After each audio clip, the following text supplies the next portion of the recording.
Hello guys, welcome to the channel. आज मैं आपके सामने फिर से ट्रिग्नोमेट्री का पार्ट 6 लेके आ गया हूँ, जिसमें मैं आपको बताऊंगा। क्योंकि देखिए, आप लोग मैं कॉन्सेप्ट लगभग सिखा चुका हूँ एंगल्स की। आज मैं आपको बताऊंगा कैसे बहुत सारी जो बड़े बड़े एंगल्स होते हैं, जैसे आपको 90 ज़्यादा प्लस मिलेंगे, क्योंकि 90 तक तो आप इजीली निकाल लेते हैं। लेकिन अगर आपको 90 से प्लस एंगल मिलते हैं तो आप उसको कैसे निकालेंगे, आज मैं आपको इस वीडियो में ही बताऊंगा। हालांकि मैंने आपके लिए पहले छोटे से जो ज़्यादा बड़े बड़े एंगल्स, जैसे यहाँ पे आप देखिए कॉट -900 मान सकते हैं, यहाँ पे कॉसेक के 210 मान सकते हैं। ये दो चार जो एंगल्स है मैंने इसको लिख लिया आपके लिए, ठीक है। लेकिन क्या है कि ये वाले जो एंगल ज्यादा काम में यूज नहीं आते। जो आपके ज्यादा एंगल है वो 90 से 360 के बीच के एंगल आपको क्वेश्चंस में ज्यादा देखने को मिलते हैं। सो मैं चाहूंगा जिस वीडियो में कि आपको उस तरह के एंगल ज्यादा सिखाऊं, बट बेसिकली ये थोड़ा बड़े बड़े होते हैं, इनको आपको सीखना बहुत जरूरी है। जैसे मान लीजिए आपके पास आता है जैसे कॉट 900 डिग्री, जो एंगल्स होते हैं उसकी कोई लिमिट नहीं होती। आप 900, 1900, 19,000 कितना भी एंगल मान सकते हैं, लेकिन जो उसकी वैल्यू निकलेगी तो अपना बेस 90, 180, 270, 360 को लेकर बेस हम लोग वहाँ मल्टीपल में करके, जैसे मैंने आपको कल nth वाले फॉर्मूला बताया था, जैसे 360 से अगर प्लस होते हैं तो कैसे एंगल निकालते हैं, क्या फॉर्मूला लगता है, ठीक है। तो वहां तक मैंने आपको बता दिया था। सो पहले चलिए देखते हैं और इसको चालू करते हैं आज के सेशन में। तो आज मैं बताता हूँ आज आपको कैसे निकालते हैं। देखिए, जैसे आपके पास एक कॉट 900, यहाँ पे -900, तो मैंने आपको कल फार्मूला बताया था। अगर कॉट के अंदर ये थीटा, ठीक है, कोई थीटा हो यहाँ पे, तो यहाँ पे उसको कॉट को माइनस बाहर ले लेते हैं, कॉट 900 हो गया, ठीक है। अगर ये देखिए मैंने इसको ऑब्जर्व किया, एक इमेजिन करते हैं अपने से, कॉमन सेंस का यूज करते हैं, ये डायरेक्टली 900 पहुंच जा रहा है, मतलब कि 180 के मल्टीपल में डायरेक्ट है, मतलब कि उसके इसके साथ कोई थीटा नहीं है, इसलिए यहाँ पे डायरेक्ट कॉट 180 की वैल्यू रखेगी, 5 ये एन नंबर हो जाएगा, डायरेक्ट 180 की वैल्यू रखते हैं। तो जो कॉट होती है 180 की वैल्यू इन्फिनिटी होती है, और यहाँ पे माइनस क्वेश्चन के, इसलिए माइनस में इन्फिनिटी हो गया, ठीक है। उसके बाद हम लोग चलते हैं, यहाँ पे देखिए कॉसेक के -210 में चलते हैं। तो यहाँ पे देखिए यही सेम कॉन्सेप्ट यहाँ पे भी लगा। तो इसमें क्या होता है, देखिए कुछ यहाँ पे रेशियो, दो रेशियो ऐसे होते हैं कॉस और सेक, जिसमें माइनस जो बाहर आता है वो पॉजिटिव बन जाता है। लेकिन कॉसेक और जो कॉट है इनमें माइनस बाहर आके हमेशा ऑलवेज प्रेजेंट रहता है यहाँ पे। तो देखिए माइनस कॉसेक 210 जो डिग्री है माइनस आ जाएगा, ठीक। बाहर यहाँ पे देखिए 180 + 30, देखिए हम लोग इसको देखिए 180 + 30 लिख सकते हैं। मैंने आपको कल कॉन्सेप्ट में बताया था। यहाँ पे अभी आप माइनस को छोड़ दीजिए, ठीक है।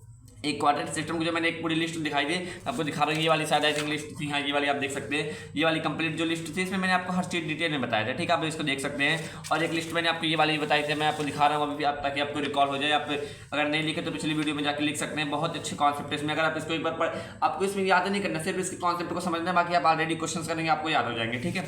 तो यहाँ पे आप देखिए, जैसे यहाँ पे माइनस कॉस है 180 + 30, तो इसका जो होता है, तो जब 180 रहता है तो इसका जो रेशियो चेंज नहीं होता। तो यहाँ पे अगर ये पॉजिटिव आ जाएगा, ठीक है, क्यों यहाँ पे देखिए पॉजिटिव आ जाएगा, क्योंकि देखिए कॉसेक, देखिए पहले से नेगेटिव है कि इसका एंगल का भाग है, और एक जो कॉसेक होता है जो अपना थर्ड क्वाड्रेंट में कॉसेक नेगेटिव होता है, तो दोनों मिला के पॉजिटिव हो गए। और यहाँ पे कॉसेक 30 की वैल्यू 2 होती है, इसलिए यहाँ पे 2 आ गया, ठीक है। आगे यहाँ पे देखते हैं हम लोग, आगे यहाँ पे देखते देखिए सेक 1305। तो यहाँ पे देखिए सेक 1305, यहाँ पे सेक सेम फॉर्मेट में, जैसे यहाँ पे 6 × 180 कर लो और +45, यहाँ पे 180 के मल्टीपल में, तो यहाँ 6 कॉमन निकल जाता है, इसकी कोई वैल्यू नहीं, मतलब ये नेग्लेजिबल हो जाता है। फिर 180 + 35 मैंने इसको यहाँ पे देखते हैं। तो मैंने ये देखिए 180 + 35 करेंगे, यहाँ पे कोई थीटा, और यहाँ पे जो थीटा रहेगा हमेशा इक्विवेट एंगल, ये नहीं कि जैसे आप देखिए 1305 तो 600 यहाँ पे कर दो, 700 यहाँ पे कर दो, जो यहाँ पे प्लस में थीटा रहेगा जो वो हमेशा इक्विवेट एंगल की फॉर्म रहेगा, मतलब कह सकते हैं 0 से 90 के बीच में रहेगा, ठीक है। 30, 45, 60 मान सकते हैं हम लोग, ठीक है। 20 डिग्री, ये 25 ये सब मान सकते हैं, ठीक है। तो यहाँ पे देखिए अगर जो अपना होता है सेक, जो होता है यहाँ पे अपना थर्ड क्वाड्रेंट है, सेक वहाँ नेगेटिव होता है, तो यहाँ पे 180, इसको छोड़िए अभी 180 + 45, यहाँ पे 180 के साथ तो रेशियो चेंज नहीं होगा यहाँ पे दी, और सेक 45 डिग्री यहाँ पे आ जाएगा, यहाँ पे निगेटिव आ जाएगा, तो -√2 आ गया आंसर। फिर अगला यहाँ पे आप देख सकते हैं tan 45 में सेम tan में क्या था, यहाँ पे निगेटिव बाहर आ जाएगा, tan 45 की वैल्यू 1 होती है, और निगेटिव क्वेश्चन का -1 हो गया। और यहाँ पे देखिए साइन -30 की जो वैल्यू अपने पास, ये सिंपल है, ठीक है। जो साइन -30 है, तो यहाँ पे ये माइनस आ गया बाहर, तो 1/2 वैल्यू होती है, माइनस क्वेश्चन का आ गया, ठीक है। अब मैं आपको एक 2-4 क्वेश्चन करके दिखाता हूँ आपको, जिससे जो मेनली अक्सर आपके यूज में आते हैं। देखिए जैसे मैं आपको यहाँ पे क्वेश्चन करना चालू करता हूँ, यहाँ पे देखिए एक क्वेश्चन में उठाता है सबसे पहले, कौन सा, सबसे पहले tan 210, यहाँ पे देखिए मैं आपको tan 210 डिग्री करके दिखाता हूँ। देखिए इसके लिए क्या करना है, देखिए यहाँ पे tan कर देते हैं, यहाँ पे 180 प्लस, यहाँ पे देखिए पहले इवन है 180 + 30 लिख सकते हैं, देखिए इसको, ठीक है। फिर इसी सेम फॉर्मूला आप भी लिख सकते हैं, बहुत काम आते हैं सब वैल्यूज, ठीक है। यहाँ पे देखिए सेम इसे 180 + थीटा क्या होता है, यहाँ पे देखिए जो tan निगेटिव होता है थर्ड क्वाड्रेंट में, थर्ड में चला गया, यहाँ पे tan 30 हो जाएगा, जो इसकी अपनी वैल्यू हो जाएगी। जो tan 30 की वैल्यू क्या होती है 1/√3, 1/√3 ये tan 30 वैल्यू होती है, और यहाँ पे निगेटिव क्वेश्चन की ये वैल्यू आ गया, ठीक है। उसके बाद अगर हम मान लीजिए निकालते हैं एक tan, यहाँ पे देखिए आप लोग इसको लिख लीजिए, याद कर लीजिएगा पूरे अच्छे से, बहुत ही कॉन्सेप्चुअल क्वेश्चन है। tan 300 की वैल्यू निकालना, तो इसके लिए 2-3 मैं आपको बताया, मैंने आपको कल वीडियो में बताया था कि इसके दो फॉर्मेट होते हैं, बट मैं अभी डायरेक्ट वैल्यू निकाल के दिखा रहा हूँ। बाकी जैसे आप इसको दो फॉर्मेट निकाल सकते हैं, जैसे इसको मान लीजिए 270 से माइनस कर सकते थे और यहाँ पे 180 से प्लस भी कर सकते थे, ठीक है। दोनों फॉर्मेट सही होते हैं, लेकिन जो आपको इजी पड़ता है, जल्दी से आपको इमेजिन आता है दिमाग में, उसको आप यूज करिए अक्सर, ठीक है। अब यहाँ पे आप देख सकते हैं, देखिए जैसे यहाँ पे मैंने लिखा tan, अब देखिए यहाँ पे देखिए मेरे लिए इजी क्या है, 360 माइनस 60 कर दो तो 300 आ जाएगा, मतलब 300 आ जाएगा, tan 300 वैल्यू आ जाएगा, ठीक है। तो यहाँ पे देखिए फिर इसका जो tan, ये tan अपना फोर्थ क्वाड्रेंट की बात हो रही, तो अपना फोर्थ क्वाड्रेंट में tan निगेटिव हो तो यहाँ पे पहले माइनस रख लेते हैं, ठीक है। अब tan से 60 यहाँ पे देखिए tan ही रहेगा और यहाँ पे 60 रख सकते हैं, तो tan 300 की वैल्यू क्या आ जाएगी, यहाँ पे देखिए जो tan अपना है तो यहाँ पे माइनस हो जाएगा, tan 60 की वैल्यू √3 होती है, ठीक है। तो ये अपना आंसर आ गया, ठीक है। अब उसके और आगे चलते हैं, एक क्वेश्चन और देखते हैं, ठीक है। क्या दो चार भी और देखेंगे, जैसे मैं आपको दिखा रहा हूँ यहाँ पे। अब इसके बाद दिखाता हूँ, एक सेकंड आप लोग देखिए, जैसे मैं आपको जल्दी जल्दी कर देता हूँ, आप लोग समझ लीजिएगा। कॉसेक 120 डिग्री का अगर हम लोग वैल्यू निकालेंगे, ये अपना 120 है, 120 की वैल्यू निकालेंगे अगर हम कॉसेक 120 की, तो यहाँ पे क्या हो जाएगा अपना कॉसेक 120 में, आपको बता रहा हूँ, 1 मिनट रुक जाइएगा, ठीक है। जो अपना कॉसेक 120 है तो उसमें क्या है कि कॉसेक 120 के लिए हम लोग क्या कर सकते हैं, देखिए दोनों तरीके, बट हो गया मैं एक ले लेता हूँ, 180 माइनस 60 लिख सकते हैं इसको, ठीक है। अब देखिए कॉसेक है उस सेकंड क्वाड्रेंट में कॉसेक हमेशा पॉजिटिव रहता है, तो हमेशा क्या आएगा, पॉजिटिव के फॉर्म में आएगा। 180 है तो यहाँ पे रेशियो चेंज होगा नहीं, यहाँ पर आ जाएगा अपना कॉसेक, ठीक है। और यहाँ पे कॉसेक 180, जैसे कॉसेक का अपना क्या है 180 माइनस थीटा जो कॉसेक होता है, तो कॉसेक थीटा हो जाते हैं यहाँ पे, कॉसेक तो कॉसेक 60 आ जाएगा। अब जो अपना कॉसेक 60 की वैल्यू होती है, तो मैं आपको बता रहा हूँ, जैसे जो अपने कॉसेक 60 की वैल्यू होती है तो अपना 2/√3 होती है, तो इसलिए इसका जो सिंपल है 2/√3 आ जाएगा आंसर, ठीक है। उसके बाद आप लोग यहाँ पे ये देखिए, अगला लेता हूँ कॉसेक, जैसे 225 मान लीजिए मेरे पास कॉसेक 225 डिग्री है, ठीक है, इसका निकालना। तो इसको क्या कर सकते हैं, कॉसेक, एक और तरीका है कॉसेक 180, ठीक है, और प्लस यहाँ पे क्या देखते हैं 45, ठीक है। तब ये कॉसेक ये थर्ड क्वार्टर में चला गया, कॉसेक वहाँ निगेटिव होता है, तो कॉसेक यहाँ पे हो जाएगा कॉसेक 45 हो जाएगा, ठीक है। आपको कॉसेक 45 की वैल्यू क्या होती है, √2, यहाँ पे माइनस का √2 आ जाएगा, ठीक है। और एक आध क्वेश्चन करते हैं, आपको मैं दिखाता हूँ आखिरी पे, ठीक है। ये सब आप नोट कर लीजिएगा, बहुत अच्छे क्वेश्चन है यहाँ पे, ठीक है। जैसे मान लीजिए मेरे पास आते हैं साइन 315 की, ये एक बहुत वैल्यू फेमस है, साइन 315 की वैल्यू निकालने के लिए इसकी मैं क्या करता हूँ, साइन इसके लिए निकालने के लिए साइन 360 माइनस 45 कर सकते हैं, इस तरह का, ठीक है, 45 कर सकते हैं। तो यहाँ पे आ जाएगा अपने, देखिए साइन जो अपना फोर्थ क्वाड्रेंट में निगेटिव होता है, तो यहाँ पे साइन 360 का रेशियो चेंज नहीं होगा, ठीक है। और यहाँ पे 55 आ जाएगा, साइन 45 की वैल्यू 1/√2 हो जाएगी, और यहाँ पे निगेटिव हो जाएगा, ठीक है। उसके बाद यहाँ पे आप ये देखिए, एक और बताता हूँ आपको, जैसे tan 315 की वैल्यू की बात आती है, यहाँ पे देखिए tan 315 डिग्री की बात आती है, ठीक है। तो यहाँ पे अपना लिख सकते हैं tan 360 माइनस का 45 लिख देते हैं, ठीक है। तो यहाँ पे आ जाएगा अपना, ये देखिए tan यहाँ पे निगेटिव होता है फोर्थ पे, ठीक है। तो यहाँ पे जो अपना देखिए जो tan आ जाएगा, तो tan यहाँ पे 45 ही आएगा, क्योंकि रेशियो चेंज नहीं होगा, tan 45 जैसे जो होता है, तो यहाँ पे tan अपना 45 ही आएगा, ठीक है। और यहाँ पे निगेटिव के फॉर्म में तो आएगा, यहाँ पे देखिए tan 45 की वैल्यू 1 होती है, तो यहाँ पे -1 आ गया इसके आंसर। अब आपको मैं एक आध और करके दिखा देता हूँ, ठीक है, एक आध क्वेश्चन, फिर मैं आपको एक चीज़ दिखाऊंगा आज आखिरी में, ठीक है। तो कल मैंने आपको कुछ दिखाया था करके, कुछ क्वेश्चन करके दिखाए भी थे, सो मैं आपको बता रहा हूँ, 1 मिनट थोड़ा सा वेट करिएगा। कल मैं आपको कुछ क्वेश्चन करके दिखाया था यहाँ पे, तो मैं आपको बता रहा हूँ, जैसे देखिए कल मैंने ये आपको कुछ क्वेश्चन करके दिखाया, तो शायद आई थिंक लिख लिए होंगे, अगर आप नहीं लिखे तो इसको लिख सकते हैं।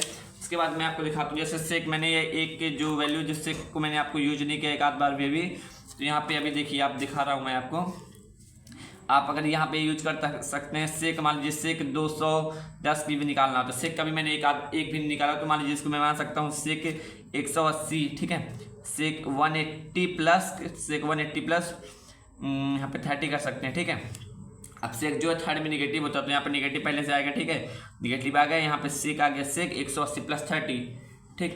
तो यहाँ पे देखिए 180, तो यहाँ पे आ जाएगा, यहाँ पे 30 आएगा, जो सेक 30 की जो वैल्यू होती है, तो मैं आपको पता है आप लोग को 2/√3 होती है, तो पहले ये माइनस यहाँ पे 2/√3 होता है, ठीक है।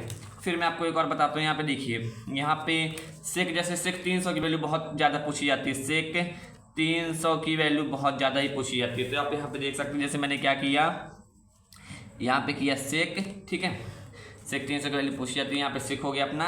अब यहाँ पे मैं यहाँ पे ईजी के लिए यहाँ पे 270 प्लस भी कर सकते हैं, ठीक है, तो यहाँ पे 360 माइनस 60, ठीक है, तो ये अपना यहाँ से आ जाएगा, ठीक है। तो यहाँ पे अपना जो सेक है, तो कॉस और सेक फोर्थ में कॉस, जो फोर्थ में क्या है कॉस और सेक पॉजिटिव होते हैं, तो इस कारण से यहाँ पे सेक ये पॉजिटिव रहेगा और यहाँ पे 60 आ जाएगा, 360 का चेंज नहीं होगा, तो जो से इसकी वैल्यू होती है सेक 60 की जो अपनी वैल्यू होती है तो 2 होती है, ठीक है। तो यहाँ पे इसकी वैल्यू 2 आ जाएगी। सो दोस्तों आप लोग ये देख लिए होंगे, आप इसको लिख लिए होंगे, बहुत ही अच्छा मैंने कॉन्सेप्ट समझाया, आप इसको लिख सकते हैं। ऐसे ही आप 3 4 6 10 वैल्यू अगर आप इसको प्रैक्टिस करेंगे आपसे आने लगेगी इजीली। बाकी अगर कोई क्वेश्चन हो तो आप कमेंट जरूर कर दीजिए, क्योंकि मैं आपको एक एक क्वेश्चन से आपके एक कमेंट का जवाब दूंगा, ठीक है। और मैं आपके लिए कुछ पहले से कुछ नोट करके लाया हूँ। ये वाली वैल्यू बहुत इंपॉर्टेंट होती है, जैसे पेपर में पूछा जाता है। जैसे आप देख सकते हैं यहाँ से देखिए, ठीक है। देखिए यहाँ पे देखिए आप साइन 15, जो साइन 15 की वैल्यू होती है, साइन 15 और कॉस 75 की वैल्यू सेम होती है, √3/1/2 √2 1। इसको मैंने आगे सॉल्व करवाऊँ कैसे है, बट आप इसको देख लीजिए, आपको क्वेश्चंस में बहुत काम आएगा, लिख लीजिए इसको, ठीक है। एक कॉन्सेप्ट है जो मेरी सीरीज आती है वो एक नोट्स के फॉर्म में रहती है, इसीलिए आप इसको नोट्स बना के लिख सकते हैं। अगर आपको कॉन्सेप्ट समझना तभी आप समझ सकते हैं, ठीक है। अब जो cos 15 sin 75 की वैल्यू सेम होती है, यहाँ पे देखिए प्लस, यहाँ पे माइनस, यहाँ पे प्लस, बस इतना चेंज है, बाकी सेम है। यहाँ पे देखिए tan 15 cot 75 की वैल्यू सेम होती है, ठीक है। और cot 15 और tan 75 की वैल्यू सेम होती है, ठीक। और यहाँ पे आप देख सकते हैं sec 15 और cosec 75 की वैल्यू सेम होती है, और cosec 15 sec 75 की वैल्यू सेम होती है, बट यहाँ पे प्लस और माइनस से थोड़ा सा डिफरेंस हो जाता है, बाकी सेम रहता है यहाँ पे, ठीक है। फिर इसके बाद आप देखिए यहाँ पे tan 22.5 डिग्री, ठीक है। और यहाँ पे जो इसकी वैल्यू होती है √2 - 1 और cot 67.5 की वैल्यू दोनों की यही होती है, ठीक है। और cot 22.5 √2 + 1 और tan 67.5 सेम वैल्यू होती है, ठीक है। tan 45 cot 45 is equal to 1, sin 45 cos 45 is equal to 1/√2, ठीक। और sec 45 और यहाँ पे देख सकते हैं आप cosec 45 इज इक्वल टू √2 होता है। और बाकी आप अगर इसे रेडियन के फॉर्म में लिखना चाहते हो तो आप इसको लिख सकते हैं, क्योंकि जैसे मैंने आपको कल बताया था, जैसे देखिए यहाँ पे मैंने आपको बताया था, देखिए जो 22.5 है, ठीक है। यहाँ पे जैसे मेरे पास है कुछ 22.5, कुछ लोग बोलते हैं 22.5 मतलब अगर रेडियन के फॉर्म में लिखे, तो मैंने आपको बताया था रेडियन के फॉर्म में लिखने के लिए बगल में बता रहा हूँ, जैसे देखिए π/180, देखिए रेडियन के फॉर्म में लिखने के लिए π/180 और जो जितनी डिग्री रहती है उतने से मल्टीप्लाई करते हैं, तो देखिए ये कही है, ठीक है। तो अगर इसको मैं काटूंगा तो यहाँ पे π/8, ठीक है। तो यहाँ पे ये पाई आप इसको कट कर लीजिए, यहाँ पे ये π/8 आएगा, इसकी जो 22.5 है मैं उसको π/8 लिख सकते हैं, ठीक है। इसी तरह की जो और बहुत सारे कॉन्सेप्ट मैंने आपको बताया। और बाकी देखिए मैंने यहाँ पे एक वीडियो में मैंने ये दिखाया था आपको, यहाँ पे जो इसकी वैल्यूज हैं, यहाँ पे देखिए साइन कॉस tan इस सब की वैल्यूज है, इसको आप लिख सकते हैं पूरा। जैसे मैंने आपको बताया था कि देखिए जो 0 डिग्री है तो डिग्री में लिखेंगे, और रेडियन में 0 इसको लिखेंगे, 90 को π/2 लिखेंगे, 45 को π/4, 30 को π/6 लिखेंगे, 60 को π/3 लिखेंगे, ठीक है। और मैंने आपको बताया था tan थीटा, जैसे यहाँ पे जो वैल्यू आई है tan थीटा का होता है जो sin θ/cos थीटा, तो यहाँ पे मैंने ऊपर से लिया था, जैसे मैं आपको बता रहा हूँ ऊपर से लिया था कि जो tan 0 होता है, tan 0, ठीक है। तो यहाँ पे देखिए sin 0 0 और cos 0 1, तो tan का sin/cos तो 0/1 0 हो जाएगा, ठीक है। और बाकी अगर आप इतनी वैल्यू देखिए, मैं आपको बता रहा हूँ, सजेस्ट कर रहा हूँ, देखिए मैंने आपको बताया था कि वैल्यू का निर्माण कैसे, ऊपर मैंने बताया था, ठीक है। अभी मेरे पास टाइम नहीं है इस वीडियो में, बाकी आप प्रीवियस वीडियो देख के चेक कर सकते हैं कैसे आया है, ठीक है। तो अगर आप इतनी वैल्यू याद कर लेते हैं, अगर 0 से लेकर 90 के बीच, तो आप कोई भी बड़ी से बड़ी वैल्यू निकाल सकते हैं। जैसे मैंने आपको अभी करके दिखाया एग्जाम्पल के बेस पे कि कितने से कितनी मैंने वैल्यू देखी, आपके सामने कितनी से कितनी बड़ी बड़ी वैल्यू निकाली, sin 300 210 कितनी बड़ी बड़ी वैल्यू मैंने आपको निकाल के दिखाया है। सो मैं चाहूँगा इतना आप बेसिक याद कर लीजिए, और ये आपको बहुत क्वेश्चन में बहुत काम आती है, क्योंकि आपके पास क्वेश्चन आएंगे, अगर आप इसको निकालने बैठ जाएंगे तो आपका पूरा टाइम चला जाएगा पेपर में। इसलिए मैं चाहूँगा आप इन सबको याद कर लीजिए, और जो भी आपको इसमें डाउट हो इस पूरे सीरीज में, तो आप बेशक कमेंट कर सकते हैं, और मैं हमेशा ट्राई करूँगा कि आपके कमेंट का जल्द से जल्द सलूशन लाया जाए, ठीक है। सो दोस्तों आज के लिए मैं चाहूँगा कि आप मुझे आज्ञा दें। सो अब मैं चलना चाहूँगा। सो दोस्तों बाय बाय।